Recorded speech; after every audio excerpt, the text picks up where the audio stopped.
it's Maya here. Welcome back to my channel, and guys, it has been a little while since I've last told a story time video, so I thought it'd be fun to do another one for this week's video.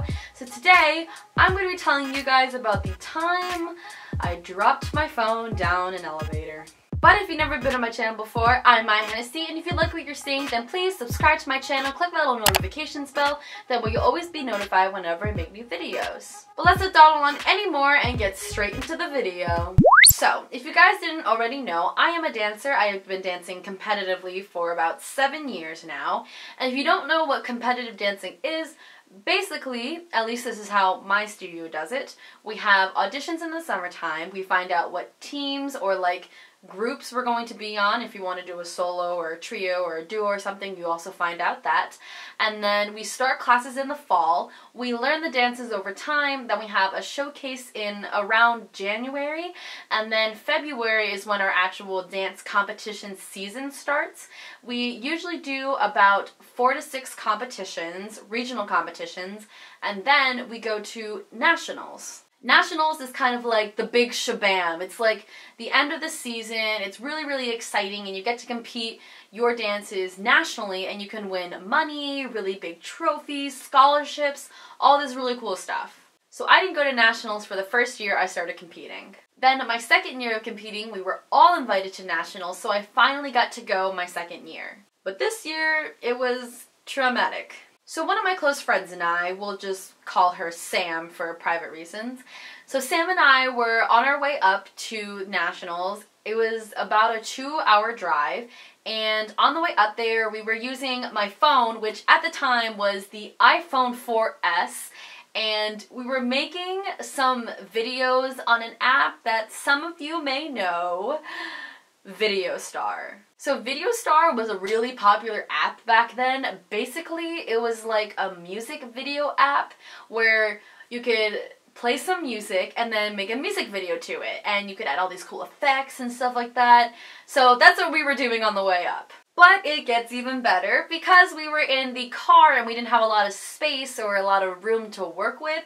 We ended up using my littlest Pet Shop toys as our people or characters in the music video. And I remember we did a music video to Harlem Shake because that was super, super popular at the time. Anyway, so we pull up to the venue and my mom gets out and she starts pulling out our bags and this thing that's called a dream duffel. If you don't know what a dream duffel is, it's basically like a ginormous suitcase, only it's for dance and gymnastics and other purposes that are not really for traveling, because the thing is huge. It had all my costumes, makeup, hair stuff in there, and oh, hello! It had all my costumes, hair, and makeup stuff that I needed for the competition, and I was in charge of rolling it inside. The hotel only has 2 floors, but we're usually lucky and end up having the first floor, but this time we had the second floor. And because the dream duffel is super, super big, we couldn't take it up the stairs, so the elevator was the only option. So we put all of our luggage on a dolly, not the dream duffel because the dream duffel was too long for the dolly, and we rolled it over to the elevator. Now here's where the story really starts to pick up. When we were waiting for the elevator, I took my phone and I rested it on top of the dream duffel. The elevator doors opened and I took the handle and I put it on its side like how you do with a suitcase when you roll it, and I walked onto the elevator.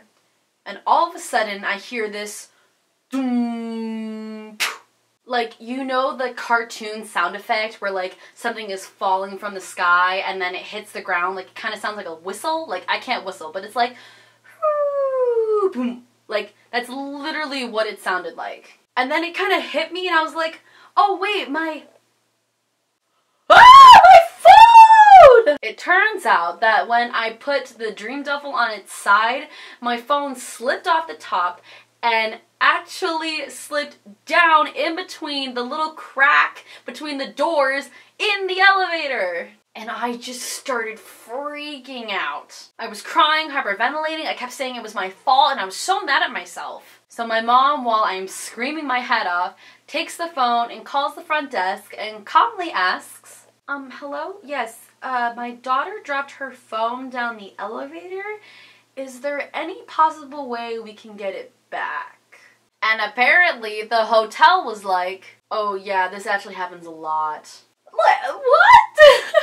But anyways, my mom continues talking to the manager and he explains that it's gonna actually have to cost us $1,100 for us to get my phone back.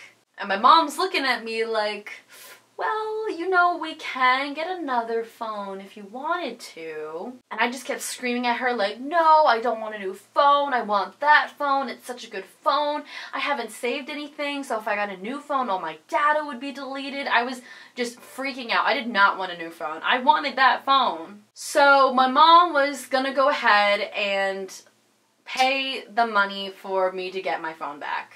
I dropped my phone down the elevator crack, I believe on Sunday, and I didn't get it back until, it was either Tuesday or Wednesday. All I remember was that I was at the venue and I was in between dances. I had like a little break, and while I was changing, my mom came up to me and handed me my phone, and I was so happy. And I went up to my mom and I was like, I'm sorry, you had to pay the money to get this phone back.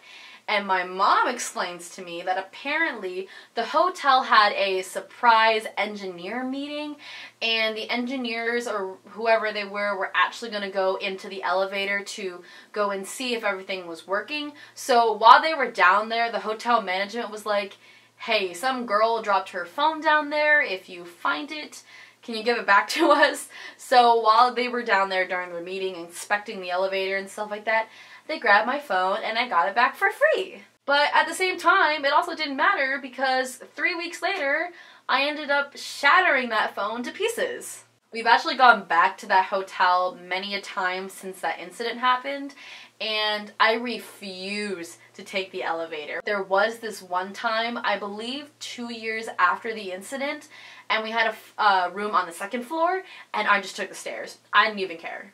But yeah. That's the story of how I dropped my phone down an elevator, and it's also funny because my teammates remember that happening, and whenever we go back to that hotel, they're like, hey Maya, isn't this the hotel you dropped your phone down? And I'm like, yup.